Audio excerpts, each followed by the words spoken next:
नमस्कार, स्वागत है आपका हॉर्नबिल टीवी भारत पर। आइए देखते हैं अब तक की खबरें। झारखंड के मुख्यमंत्री हेमंत सोरेन ने कोल्हान प्रमंडल में आयोजित एक कार्यक्रम में झारखंड मुख्यमंत्री मैया सम्मान योजना के तहत लगभग 6 लाख महिलाओं को सम्मान राशि का हस्तांतरण किया। इस अवसर पर मुख्यमंत्री ने कहा कि इस महत्वाकांक्षी योजना से रोजाना 40 से 50 हजार महिलाएं जुड़ रही हैं और आने वाले दिनों में 21 साल की उम्र की सभी बहन बेटियां इस योजना का लाभ उठाएंगी। मुख्यमंत्री ने आदिवासी और मूलवासी समाज के सर्वांगीण विकास की प्राथमिकता की बात की और बताया कि उनकी सरकार ने नियुक्तियों का सिलसिला जारी रखा है। गरीब परिवारों के पुराने बिजली बिल माफ़ किए जाएंगे और ग्रामीण अर्थव्यवस्था को मजबूत किया जा रहा है। उन्होंने कोरोना संक्रमण काल के दौरान राज्य की बेहतर प्रबंधन की सराहना की और आगामी योजनाओं के बारे में भी जानकारी दी। इस कार्यक्रम में मंत्री सत्यानंद भोक्ता, बन्ना गुप्ता, दीपक बिरुआ और अन्य वरीय प्रशासनिक अधिकारी भी मौजूद रहे। आज इस योजना में जो हमको यहाँ आंकड़ा बताया गया है, कल का आंकड़ा है, लगभग 6 लाख महिलाएं कोल्हान में इस योजना से जुड़ चुकी हैं। ये कल का आंकड़ा है और हर दिन 10, 20, 50 हजार बढ़ जा रहा है। हम लोगों ने विगत 15-20 दिनों में, मात्र 15-20 दिनों के अंदर इस राज्य की लगभग 48 लाख महिलाओं को मुख्यमंत्री मैया योजना से जोड़ दिया है। और ये योजना खत्म होने वाला नहीं है, ये योजना चलता रहेगा। जिस महिला का उम्र 21 साल हो जाएगा, स्वतः मुख्यमंत्री मैया योजना का हकदार हो जाएगी।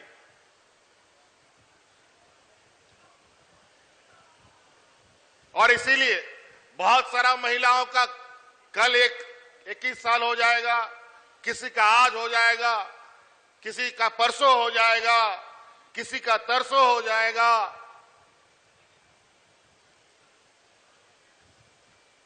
अगर हम आज का आंकड़ा देखेंगे तो पता चलेगा कि 6.5 लाख पार। और ये उत्साह और ये उमंग, कल भी हम संथाल परगना के एक कार्यक्रम में थे। इतना बारिश और उस बारिश में भी महिलाओं का जो तांता लगा हुआ था उस कार्यक्रम में आने का, पंडाल भर गया। पंडाल के बाहर बारिश में खड़ी महिलाएं अपना उत्साह और उद्गार व्यक्त कर रही थी। और यही उद्गार, यही उत्साह, यही उमंग हमें ताकत देता है आपके लिए काम करने के लिए। हमें शक्ति मिलती है इस राज्य के आदिवासी, मूलवासी, दलित, पिछड़े, अल्पसंख्यकों के लिए काम करने के लिए। इसीलिए हम लोगों ने एक एक कदम आगे बढ़ाया और आज आने वाली पीढ़ी मजबूती से अपना कदम बढ़ाए, इसके लिए पहले हम अपनी जड़ें मजबूत करेंगे, इस राज्य की महिलाओं को सशक्त करेंगे ताकि आने वाली पीढ़ी मजबूती के साथ अपना हक अधिकार लेने में ताकत जुटा सके। कि घर में अगर 3 महिलाएं हैं तो कितना हजार रुपए हो गया? 12 या 36 हजार टका। और घर में बूढ़ा बूढ़ी माँ बाप लोग हैं तो उन लोगों का 24 हजार, तो 36 और 24 हजार कितना हो गया?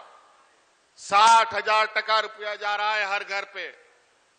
और हम आपको वादा करते हैं, ये चुनाव खत्म होगा, अगले 5 साल के भीतर हर घर में 1-1 लाख रुपया पहुंचाने का काम हमारी सरकार करेगी।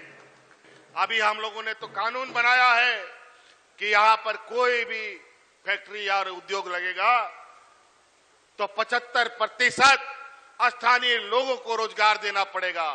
इस कदम में चीजें हम लोग आगे बढ़ा रहे हैं और आने वाला समय में यहां खनिज संपदा निकालने वाला कंपनियों से सारा हिसाब किताब किया जाएगा। अगर स्थानीय लोगों को रोजगार नहीं मिलेगा तो खनन कंपनियों को भी काम करने नहीं दिया जाएगा। कि राज्य सरकार 200 यूनिट बिजली मुफ्त दे रही है, लेकिन उस 200 यूनिट में थोड़ा सा झोल रह गया। झोल विशेष रूप से गरीबों के लिए। बेचारा लोग का पहले का जो पुराना बिल है उसका बकाया चुकता नहीं कर पा रहा। हमने कल भी कहा था और आज भी आपको हम बता रहे हैं कि अब आने वाला समय में बहुत जल्द उन गरीबों का बकाया भी हम माफ करने की निर्णय लेने की ओर आगे बढ़ रहे हैं, ताकि आपके ऊपर कोई बोझ ना पड़े। प्रिया जोहार फिर से। उत्तर प्रदेश के बलिया जनपद के चांदपुर कोलकला रेखा में घाघरा नदी के बढ़ते जलस्तर से कई गांवों में घुसा बाढ़ का पानी। खेतों व संपर्क मार्गों पर बाढ़ का पानी हिलोरे मारता नजर आ रहा है।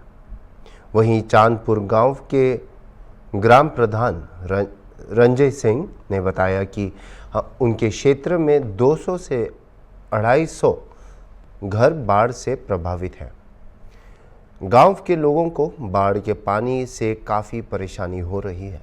हालांकि सरकार और जिला प्रशासन बाढ़ पीड़ितों को राहत सामग्री भेजा है और कहा कि चांदपुर गांव को भी खतरा यहां कटान से है, जिसका यहां के लोगों को डर सता रहा है। अगर ठोकर नहीं बना तो गांव समाप्त हो जाएगा। गांव में कटान है तो वहां ठोकर नहीं बन रहा है। बंधा के पास ठोकर बन रहा है और वहीं बाढ़ खंड के सहायक अभियंता अमृत लाल रजत ने बताया कि यहां बाढ़ की स्थिति सामान्य है। फिलहाल घाघरा का जलस्तर घट रहा है और वहीं गंगा में बढ़ रहा है। 1 सेंटीमीटर के दर पानी घट रहा है और कहा कि हम लोग तटबंध का निगरानी 24 घंटे कर रहे हैं। किसी तरह का कोई खतरा नहीं है। कर्मचारी वहां काम पे लगे हुए हैं और वहीं बाढ़ पीड़ितों को राहत सामग्री तेजी से वितरित किया जा रहा है। अमृतलाल, सहायक अभियंता, बाढ़खंड बलिया में पोस्टेड हूँ। यहाँ पे बाढ़ की स्थिति यहाँ पे सामान्य है और सरयू का जो जलस्तर है तुर्तीपार से दिए जलस्थल पर पानी घट रहा है। लगभग 1 सेंटीमीटर प्रति घंटे की दर से पानी घट रहा है। जी, किसी तरह के गांव में या जो तटबंध है उस पर किसी तरह कोई खतरा नहीं, तटबंध की जो निगरानी है हम लोग 24 घंटे निगरानी कर रहे हैं। जहाँ पे संवेदनशील है हमारे तटबंध, वहाँ पे हम लोग रात्र में भी जनरेटर लगा करके प्रकाश की व्यवस्था करके उसकी निगरानी करते हैं। हमारे मेट, बेलदार, मैं और मेरी पूरी टीम हम लोग 24 घंटे निगरानी कर रहे हैं उसकी। जैसे पानी हम लोग का घट रहा है तो जो हमारे तटबंध है, तटबंध पे 24 घंटे हम लोग सतत निगरानी करते हैं। तो क्योंकि यहाँ से लगभग 40 किलोमीटर डाउन स्ट्रीम में गंगा क्या बोलते हैं सरयू जो है गंगा में मिल जाती है, तो वहाँ पे जलस्तर बढ़ने से जो पानी के घटाव की दर होती है थोड़ा कम हो जाती है, लेकिन पानी घटते रहता है। इससे बहुत ज़्यादा विशेष प्रभाव नहीं पड़ता है। नाम और परिचय बता दें। रंजय कुमार सिंह, ग्राम प्रधान चांदपुर 18 विकास खंड। गाँव में तो चारों बगल गांव से के बाहर पानी हो चुकी है। किसी के गांव में दरवाजे पर भी पानी चला गया है। फिलहाल 2 से घर है प्रभावित है। सरकार के द्वारा कोई सुविधा या किसी तरह की कोई उनको सरकार के द्वारा यही आज राशन आया है वितरण करने के लिए। आज मिला है राशन। क्या यहाँ पर भी कटान है, चांदपुर में भी कटान है। अगर ठोकर नहीं यहाँ पर बनेगा तो इसका का भी खतरा है। कई बार सर्वे भी होकर गया है, लेकिन आज तक ठोकर नहीं बन रहा है। हर साल लगभग कितना जो है नुकसान हो जाता है। हर साल मानकर चलिए जे 40-50 बीघा काश्तकारों का खेत सरयू नदी में विलीन हो जा रहा है। गांव देखिए, सरकार की मंशा है, लेकिन मंशा गांव बचाने की नहीं है। गांव के बगल में नदी अगर कटान है तो वहाँ ठोकर नहीं बन रहा है। बंधा जो है, बंधा के पास ठोकर बन रहा है। गांव ढह जाए लेकिन बंधा मत ढहे। गांव के बगल में ढाही लगा है, वहाँ किसी का ध्यान नहीं है कि बाढ़ खंड अधिकारी लोग लिख कर दे रहे हैं गलत सही जो कटान नहीं है। उनको बुलाया जाए, यहाँ पर दिखाया जाए जो चांदपुर के बगल में कटान है कि नहीं, और लिख कर दे रहे हैं जो कटान नहीं है। क्या इस बार भी कटान हुई है? हाँ, कटान हुई है इस बार। आप लोगों के द्वारा शिकायत की गई अधिकारियों से? हाँ हाँ, शिकायत की गई है। हमारे क्षेत्र के पूर्व मंत्री राम गोविंद चौधरी भी शिकायत किए हैं। उनका सुनने में आया है, मैं भी फेसबुक द्वारा देखे हैं जो उनका लेटर पैड का ये लोग बाढ़ खंड के अधिकारी दुरुपयोग कर आविदा किए हैं जो कटान नहीं है। यही स्थिति रही तो आने वाले समय में जो पश्चिम हुआ है, जो गांव सभा ढह चुका है, चांदपुर भी और रामपुर नमरी भी ढह जाएगी अगर यही स्थिति जो है वितरण। कितने पैकेट आए हैं और कितना लोगों को आया है? 60 परिवारों को बाढ़ जो ग्रस्त है। तो आपके क्षेत्र में कितने लोग प्रभावित हैं? चिन्हित किए गए? क्या स्थिति है अभी बाढ़ की आपके गांव में?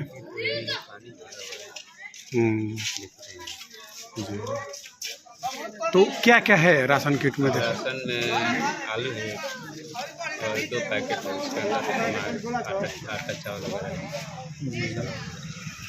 इस राशन पैकेट के वजह से कितने लोगों को राहत मिलेगी इस बाढ़ में? तो अभी बच्चों को दे दिया जाएगा, सबको राहत मिलेगी। क्या बाढ़ की क्या स्थिति अभी घटाव पे है कि बढ़ाव? तो घटाव पे है, शाम से घटाव। कितने घर जो है बाढ़ के चपेट में है और डूब चुके हैं? घर तो 460 परिवारों में मान लीजिए कि 300 से ज़्यादा। पारसनाथ यादव पूर्व प्रधान रहे हैं। सामग्री तो बांटा जा रहा है, लेकिन आधा अधूरा बांटा जा रहा है। ग्राम पंचायत रेंगा है, पूरा ग्राम पंचायत बाढ़ से यहाँ के लोग पीड़ित हैं और सभी लोग जो है देख ही रहे हैं, पानी लबालब भरा हुआ है, स्थिति नाजुक बनी हुई है। लेकिन कल विधायिका जी आई थी और कही थी ग्राम पंचायत रेंगा पूरा जो है बाढ़ से प्रभावित है और पूरे पंचायत में जितने लोग हैं उनको सामग्री बांटी जाए। लेकिन बांटने के बाद मेरी बात लेखपाल साहब से हुई, डाक बांग्ले पर हम गए थे और कहे थे कि भाई आधा अधूरा काम न किया जाए, टोटल लोगों को भी बांटा जाए। तो लेखपाल साहब से आश्वासन ये मिला है कि बंधे से उत्तर दिशा में जो लोग रहते हैं उन्हीं को दिया जाएगा, बंधे से दक्षिण लोग हैं उनको नहीं दिया जाएगा। इससे जनता में बड़ी नाराजगी है। तो जो बंधे से जो दक्षिण दिशा में, क्या वो लोग भी बाढ़ के चपेट में है? सर बिल्कुल, बाढ़ केवल घर उनका है जिनकी माल मवेशी खेती गृहस्थी टोटल बंधे से उत्तर है और टोटल लोग गरीबी से जूझ रहे हैं। आप देख ही रहे, टोटल जगह जमीन उन लोग का इधर है। माल मवेशिया देख रहे हैं आपके सामने, मवेशी चर करके खेती गृहस्थी का काम टोटल इधर ही। अभी आपके कहने के अनुसार कितने लोगों को मिल रहा है और कितने लोग अभी वंचित है? अभी 150 पैकेट हमारे यहाँ जो मिल जाएगा तो टोटल गांव का काम हो जाएगा। सहरसा में कोसी नदी ने एक बार फिर से जमकर तबाही मचाई है। जिले के नवहट्टा प्रखंड के पूर्वी कोसी तटबंध के भीतर रामपुर गांव के वार्ड नंबर 7 में कोसी नदी की तेज धारा से दर्जनों घर कोसी नदी में विलीन हो चुके हैं। नदी के तेज कटाव से लोगों का आशियाना उजड़ गया है और ऐसे में पीड़ित परिवार दाने दाने को मोहताज हो चुके हैं। लोगों के सामने रहने से लेकर खाने पीने की विकट समस्या उत्पन्न हो गई है। माल मवेशियों के लिए चारे की किल्लत हो गई है और सैकड़ों एकड़ में लगी फसलें पहले ही डूब चुकी है। पीड़ित लोगों का कहना है कि पिछले 10 दिनों से कोसी नदी के कटाव से करीब 50 घर नदी में विलीन हो चुके हैं। लोग किसी तरह अपने घर के सामानों को सुरक्षित स्थान पर ले जाकर शरण लिए हुए हैं। इन सब के बावजूद प्रशासन के अधिकारी न तो इनका हाल जानने पूछे हैं और न ही कोई राहत सामग्री दी गई है। लगभग 50 से ज़्यादा कैसे रहते हैं हम लोग? बड़ा गड़बड़ स्थिति में रहते हैं, कहीं सो जाते हैं, कहीं रहते हैं, घर द्वार सब कट गया है। खाना पीना कैसे करते? खाना पीना तो सर वैसे रास्ता पैरा पर बनाते हैं, खाते हैं। माल मवेशी का चारा? माल मवेशी का चारा कुछ भी नहीं है। जमीन देखिए भर कर कहाँ तक यूज कर दिया। तो कोई प्रशासन की टीम नहीं पहुंची है? कोई नहीं पहुंचा। कोई देखने के लिए नहीं है। कोई देखने के लिए नहीं आया। क्या नाम हुआ आपका? महावीर यादव, कौन गांव है? रामपुर हुई। बच्चा को 100 घर कटले सर, 100 घर कटल हेते, सबका क्षति छै, घर कटलो हो का बिन कटलो हो का, ककरो घर में घर घर पानि के रहे। आ माल मवेशी के देखियो के कोन गजन है छै, कतऽ से लोग कमाइते के दिल्ली पंजाब जाइ छै बूढ़ आदमी कमबै ले। खाना पीना केना होइ छै? कुछ नहीं, एक साथ खाइ छै त एक साथ पानि पी के रहे छै।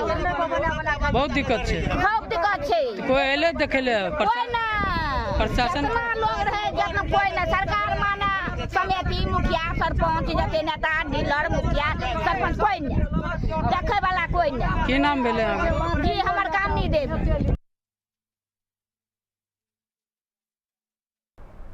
लखनऊ के सरोजनी नगर इलाके से है, जहां सीएम योगी के महिलाओं के प्रति बढ़ते अपराध पर अंकुश लगाने के मंसूबों में मित्र कहे जाने लखनऊ कमिश्नरेट पुलिस ही पलीता लगा रही है। एक बुजुर्ग महिला बेबस होकर सालों से इंसाफ के लिए थाने के चक्कर लगा रही है।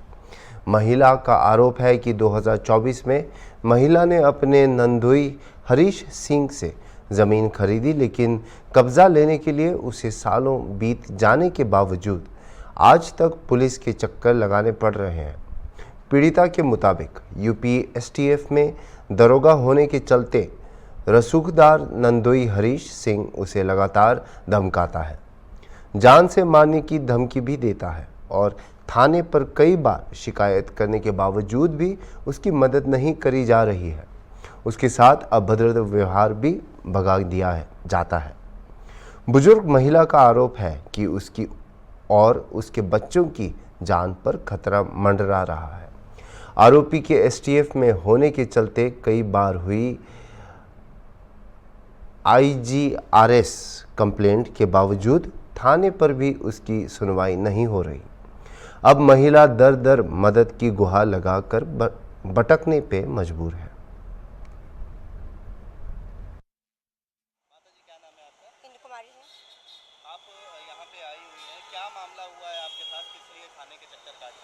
मैं प्लाट ली थी हरी सिंह से, तो वहाँ कब्जा करने जाती हूँ, कब्जा नहीं दे रहे हैं, मारपीट करते हैं, धमकी देते हैं और ये काउंटर कराने की धमकी देते हैं। हम लोग बहुत डरे हुए हैं।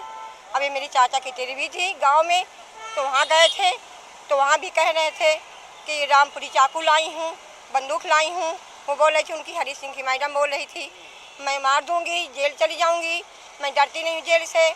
और सरोजिनी नगर थाने वाले सब मिले हुए हैं, वहाँ जाती हूँ तो गाली गलौज करते हैं, हम लोग को भगा देते हैं। हरी सिंह मेरे नंदोई है, मेरे रिश्तेदार हैं। हाँ, तो गाली गलौज करते हैं, वो भगाते हैं हम लोग को।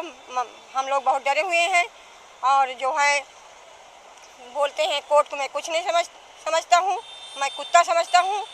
तो हम लोग को परेशान करते हैं। हम लोग क्या करें, मजबूर हैं, हमारा प्लाट जा रहा है, बताइए हम क्या करें, बहुत परेशान हैं हम। कहाँ पे आपका प्लाट है माता जी? गंगानगर अमासी। हाँ। कब आपने खरीदा था जो आपको अभी तक कब्जा नहीं दिया? 2014 में रजिस्ट्री हुई थी मेरी। कब्जा करने जाती हूँ, मारते हैं वहाँ सब बच्चे भी, उनके बच्चे भी मारते हैं, हमको परेशान करते हैं। तो ये हरी सिंह, आप जब पुलिस को शिकायत करने के लिए जाती हैं तो पुलिस की तरफ से क्या कहा जाता है? क्या पुलिस की तरफ से कहा जाता है कि वो जो है जहाँ दे रहे हैं आबादी में दे रहे हैं, बोल रहे हैं आबादी में ले लो। मैं आबादी में कैसे ले लूँ बताओ? आबादी में दे रहे हैं, बोल रहे हैं यहाँ नहीं मिलेगा, जो करना करो, जहाँ जाना है चले जाओ, मैं यहाँ नहीं दूंगा। तो हरी सिंह ये क्या करते हैं? हरी सिंह पुलिस में है, दरोगा है एसटीएफ से।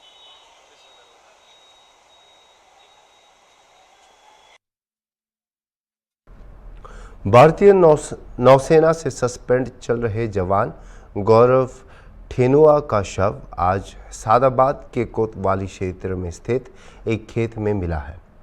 शव के मिलने से इलाके में सनसनी फैल गई है। पुलिस ने घटनास्थल पर पहुंचकर जांच शुरू कर दी है और प्रारंभिक जांच में मृतक के शरीर पर धारदार हथियार के निशान पाए गए हैं।